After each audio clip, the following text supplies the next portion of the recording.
নমস্কার বন্ধুরা, দিশানের রান্নাঘরে সবাইকে স্বাগত। আশা করছি আপনারা সকলেই ভালো আছেন। আজকে আবার একটা নতুন রেসিপি নিয়ে চলে এসেছি। আজকে জাপানি পুঁটি মাছ দিয়ে পুঁই শাক আর আলু দিয়ে রান্না করব। আর তার সাথে একটা দুর্দান্ত জিনিস আজকে রান্না করতে চলেছি আমরা, সেটা হচ্ছে শুকনো বাঁধাকপি। এই শুকনো বাঁধাকপিটা শীতকালে যখন প্রচুর বাঁধাকপি হয়, সেই সময় ঠাম্মা শুকনো করে রেখে দিয়েছিল। সেই শুকনো বাঁধাকপি আজকে চিংড়ি মাছ দিয়ে রান্না করব। আপনারা পুরো ভিডিওটা দেখতে থাকুন, আশা করছি ভালোই লাগবে। দেখুন জলটা ফুটছে, এই গরম জলটা দিয়ে বাঁধাকপি ভিজিয়ে রাখবো, 10 মিনিট ভিজিয়ে রেখে দেবো।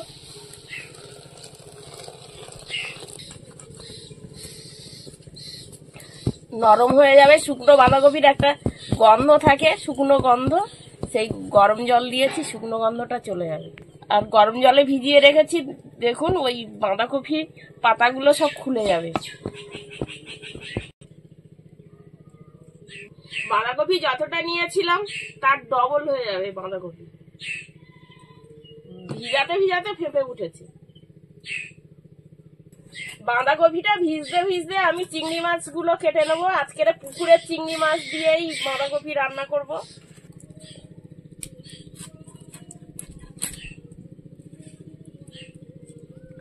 দেখুন চিংড়ি মাছ, পুকুরের চিংড়ি মাছ, সব জাল ফেলেছিলাম পুকুরে, এই চিংড়ি মাছগুলো পড়েছে ঘন জালে। আর ওই পুকুরেরই জাপানি পুঁটি, পুকুর থেকেই ধরেছি।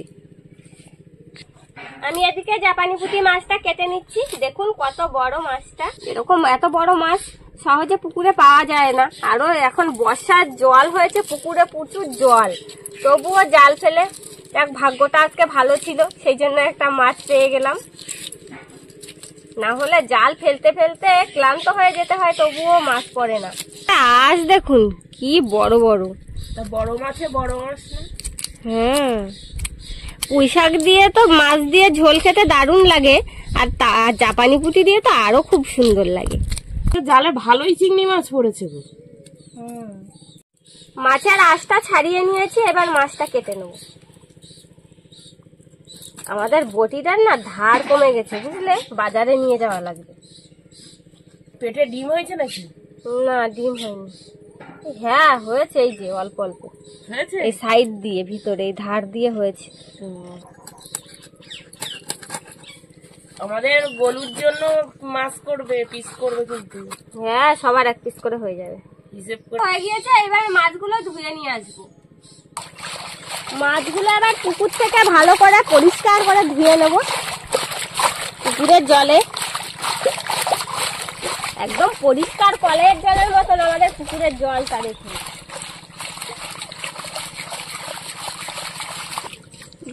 বাঁধাকপিতে গরম জল দিয়েছিলাম, এ ভালো করে চটকে চটকে এই লাল জলটা যতটা পারা যায় জলটা ফেলে দেবো, লাল জলটা। দেখুন লাল জল বেরোচ্ছে কি এখন।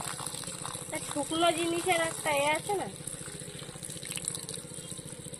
যতটা সম্ভব ধুয়ে লাল জলটা ফেলে দিতে হবে। মাছ আর বাঁধাকপি ধুয়ে নিয়েছি ভালো করে, এবার সেদ্ধ করতে বসাবো। 2 মিনিটের জন্য একটু বাঁধাকপিগুলো সেদ্ধ করে নেবো, তাহলে আর একটু ছাড়াবে পাতাগুলো। হ্যাঁ, পুরো একদম অরিজিনাল বাঁধাকপির মতন তো হবে না, তবুও অনেকটাই হবে এরকম করলে। আর আমি এদিকে বাঁধাকপি রান্না করার জন্য আলুগুলো কেটে নিচ্ছি। প্রথমে মা বাঁধাকপিটা রান্না করবে, সেই জন্য। এখনকার দিনের মতন তো আর সবসময় এই যে এখন যেরকম 12 মাস সবজি পাওয়া যায়, আগে তো আর 12 মাস সবজি পাওয়া যেত না। সেই জন্য সব ঠাম্মারা এই বাঁধাকপি শুকনো করে রেখে দিত, যখন থাকতো না তখন রান্না করে বর্ষার সময় তখন এই বাঁধাকপিটা খাওয়া যায়। এখন যেরকম সব সময় পাওয়া যায় 12 মাস, তখন তো বাজারে এখন সবসময় পাওয়া যায়।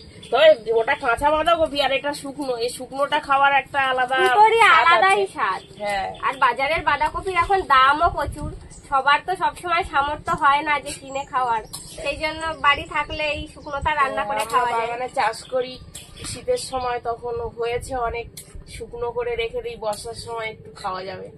আলু কেটে নিয়েছি, এইবার পেঁয়াজ রসুন গুলো কেটে দেবো সেদ্ধ হতে হতে। বাঁধাকপিটা সেদ্ধ হয়ে গেছে, এবার নামিয়ে নেব। নামিয়ে আর বাঁধাকপির জলটা ঝরিয়ে নেব।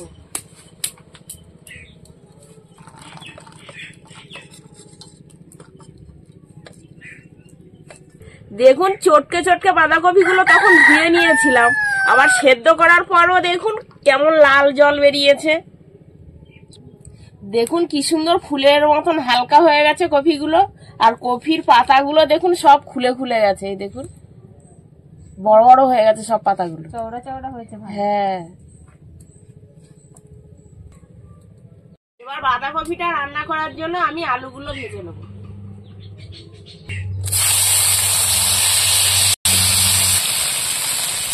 হলুদ আর লবণ দিয়ে আলুটা ভেজে নেব।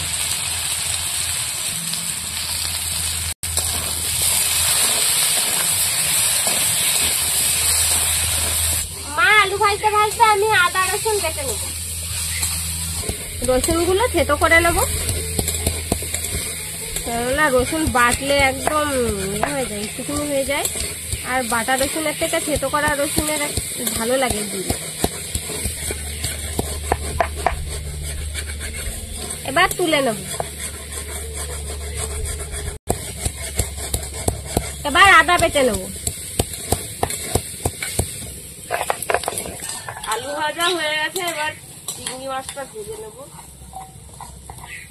এখনকার আদা গুলো দেখেছে জলের মতো। আরে কাঁচা আদা এখন এখন বাজারে কাঁচা আদা আসছে। বাড়ি হচ্ছে এনে রেখে দিলে কদিনের মধ্যে পচা ধরে যাচ্ছে। এবার চিংড়ি মাছগুলো ভেজে নেবো। আমাদের গাছগুলোটা কবে তোলা হবে? আমাদের গাছের আদা এখন দেরি আছে। আদা কি এখনই তোলার মতো হয়েছে? সবে গাছ হয়েছে। তাহলে যারা বিক্রি করে তারা কোন আদা তুলে বিক্রি করে? ওরা তো আগে লাগায়। যারা ব্যবসায়ী তারা আগে আগে চাষ করে ধাপার মাঝে, সেই সব আদাগুলো আসছে। চিংড়ি মাছ ভাজা হয়ে গেছে, এবার তুলে নেব। তরকারিটা বসানোর জন্য এবার তেল দিয়ে দেবো।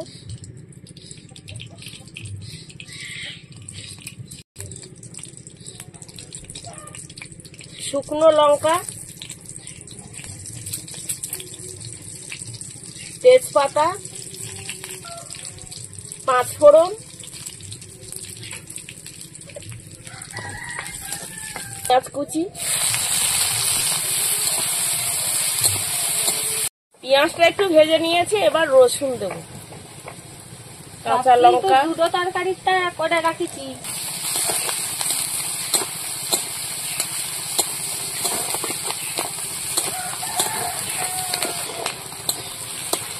এবার আদা বাটা দিয়ে দেবো।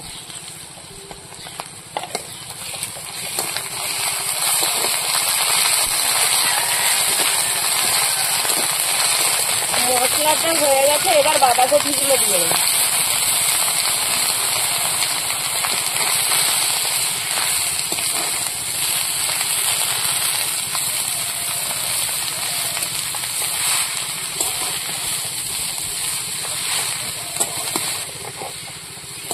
এবার ভেজে রাখা আলুগুলো দিয়ে দেবো।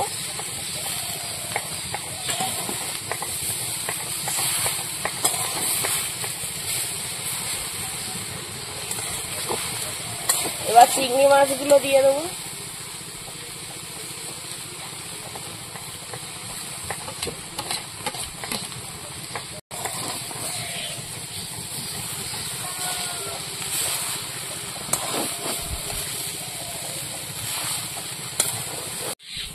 আমি এদিকে দুটো তরকারির জন্যই জিরে বেটে নিচ্ছি।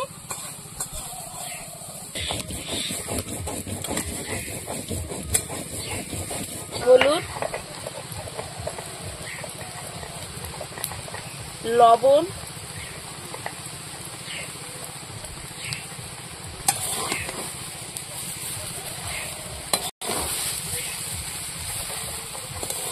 এবার একটু কষিয়ে নেবো।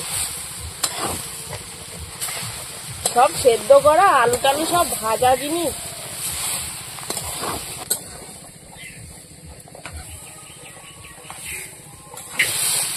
ভালো করে কষিয়ে নিয়েছি, এবার একটু জল দিয়ে আর ঢাকা দিয়ে রাখবো।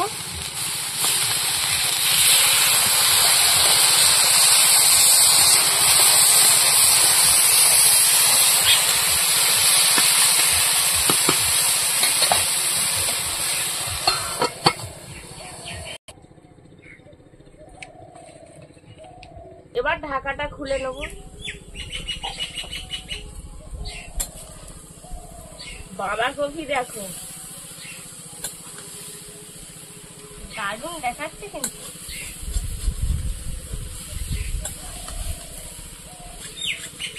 মা বাঁধাকপিটা রান্না করতে করতে আমি এই পুঁই শাক কেটে নিচ্ছি জাপানি পুঁটি মাছটা রান্না করার জন্য। এবার বাঁধাকপিতে একটু স্বাদ মতো চিনি দিয়ে দেবো।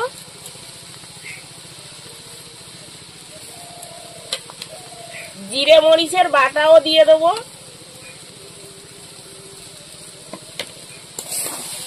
দিয়ে ভালো করে এবার একটু ঘেটে নেব।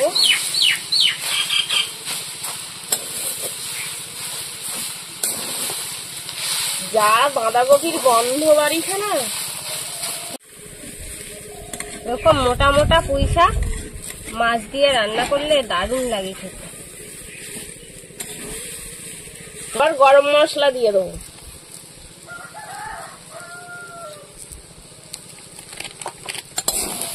গরম মশলা দিয়েছি, এবার একটু ভালো করে নাড়াচাড়া দিয়ে নেব। বাঁধাকপি রান্না হয়ে গেছে, এবার নামিয়ে নেব।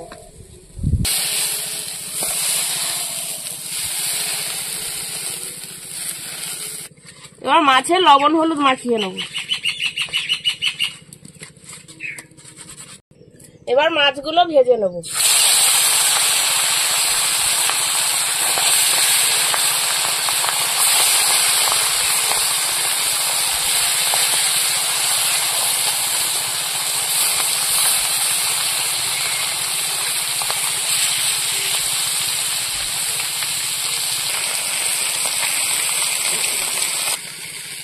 মাছ ভাজা হতে হতে আমি আলু কেটে নেব।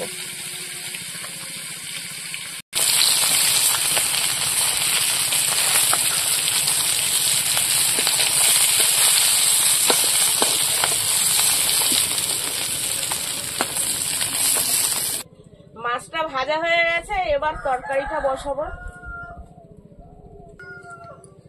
5 ফোড়ন, পেঁয়াজ, রসুন,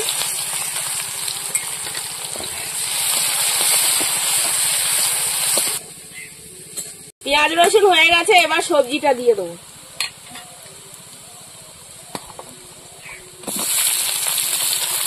কাঁচা লঙ্কা ছেঁড়া দিয়ে দেবো।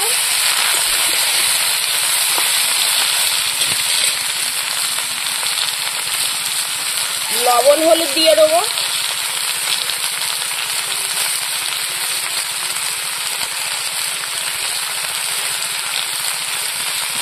এবার সবজিটা কষিয়ে নেবো।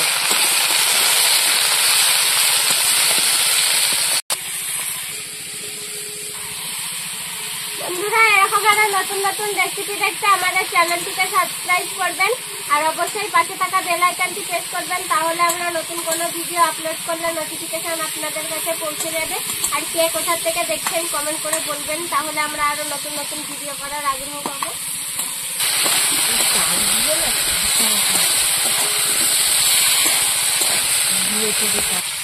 লঙ্কার গুঁড়ো দিয়ে দেবো আর একটু কষিয়ে নেবো। এবার জল দিয়ে দেবো।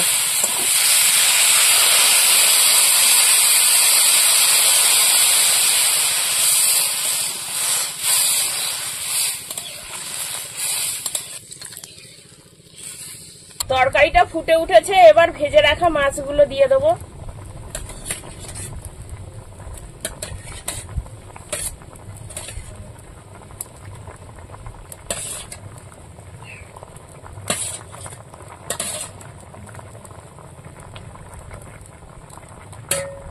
ঢাকা দিয়ে রাখবো, পুঁই শাকগুলো তাড়াতাড়ি সেদ্ধ হয়ে যাবে।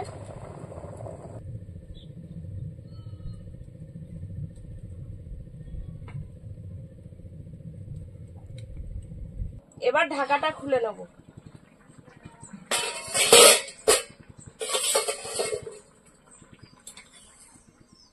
এবার জিরে বাটা দিয়ে দেবো।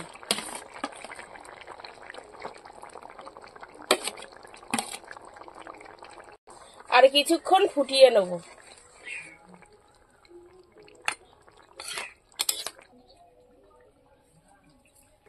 আপনারাও বাড়িতে এরকম ভাবে তৈরি করে খেয়ে দেখবেন, দারুণ লাগবে খেতে।